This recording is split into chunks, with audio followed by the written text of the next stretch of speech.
I'm a big PlayStation 2 fan, and I still play games on it quite a lot to this day.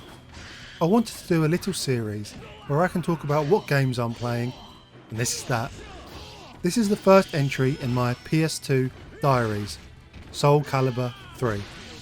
Just to mention, all the footage here was captured directly from me playing the game on my original PS2, if you're wondering why it's not so sharp. Soulcalibur 3 was released in 2005, initially on the PlayStation 2, and a year later a touched up version was released in the arcade. This fact alone disappointed a lot of people, as the previous entry in the series, Soulcalibur 2, was released multi-platform, featuring bespoke versions for the Xbox, GameCube and PlayStation 2. Unfortunately, at the time, this was quite a standard story.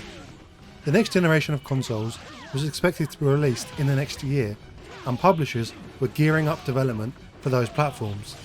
Therefore, they had to be a bit more picky about the resources they allocated to the current gen, and most of them chose to stick with the console that usually provided the best sales numbers, which was the PlayStation 2.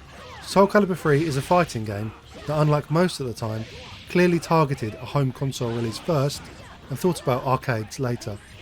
This means it is absolutely packed with content. First off, the game gives you around 24 main characters with a bunch of additional bonus and secret characters. In addition, you can create your own character, which we'll talk more about later, and select a random character, or a character randomly created. It's a great selection to pick from, and every main character really feels unique, not only in how they look, but how they play. Like all Soulcalibur titles, Soulcalibur 3 is a weapons-based fighting game. Each character has their own weapon, and that dictates their fighting style. Maxi uses nunchucks, and therefore is based around quick attacks and fast combos. Rock uses a big axe and is slower and more powerful. You've got your mix of swords and spears, and some things more ridiculous, like Ivy's infamous whip sword and Tira's big sharp circle things. The fighting is so much fun. It's one of those games that's easy to pick up, but very difficult to master. You keep finding new depths with the gameplay. You can attack in different directions, chain together combos, repel enemy attacks, throw, and so much more. It's really difficult to explain exactly what makes the Soulcalibur games feel so good to play. I think it's because they just feel a little more strategic than some of their contemporaries. You really have to think about how you attack and defend, and be prepared to switch up your gameplay to react quickly. You can pick apart enemies by being precise, and look for weaknesses in how they play. Of course, most of that is fun with another person. The AI in Soulcalibur 3 can be a little bit uneven. By uneven, I mean that at its worst, it will just stand around and be knocked out of the ring immediately, and at its best, it will destroy you within seconds. It's probably the major weakness of this game, that the AI struggles to find a middle ground where it's a good challenge without being ridiculous. It just seems to swing between super easy and really hard. I've played Soulcalibur 3 on and off for years, ever since I first got it on the PlayStation 2 when it came out. A big part of that reason is all the modes it offers. The standard arcade style mode is called Tales of Souls. In Tales of Souls, you pick a character and play through their personal story in hunting down either Soulcalibur or Soul Edge, the good and evil swords in this series' mythos respectively. Most of the story is told through these text interludes, with you battling in between. What gives it some replayability is that there are choices in the story, diverging paths you can go down. If you meet certain conditions, you can also face tough, optional enemies. These can be really difficult, and unlike the regular battles, you only get one chance. If you fail, you carry on to the next part of the story.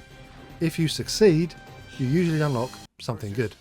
Tales always ends up with you battling either Siegfried or Nightmare in the temple, before fighting the final boss, Abyss. Abyss is a bit odd, in that although he's the final boss, he's actually much easier than the optional ones. It can give you a bit of whiplash, absolutely decimating regular enemies, only to come up against a ridiculous optional enemy that wipes the floor with you. A bit more of a curve would have been nice.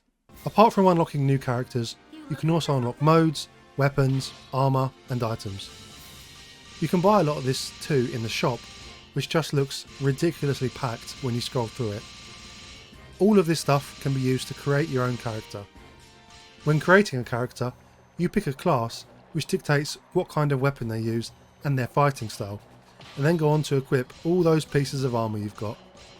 It really does have a massive amount of customizability options for a game released on a DVD, and puts a lot of modern character creation tools to shame.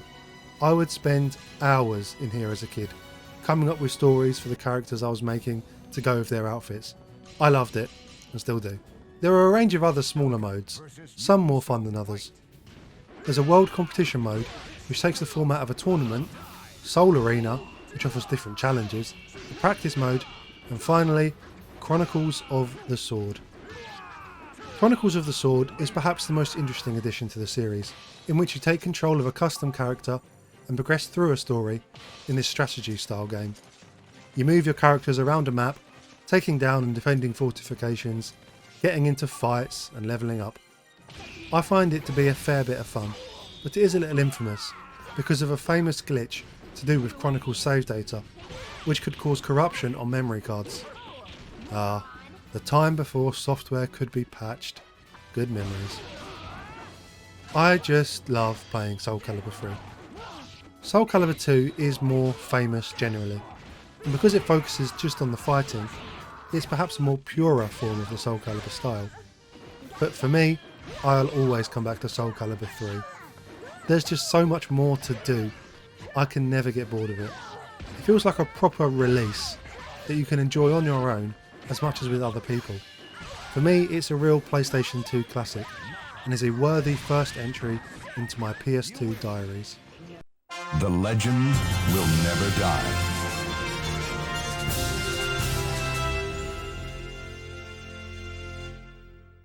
If you enjoyed this video and want to support me, look at my Substack website, valetic.com.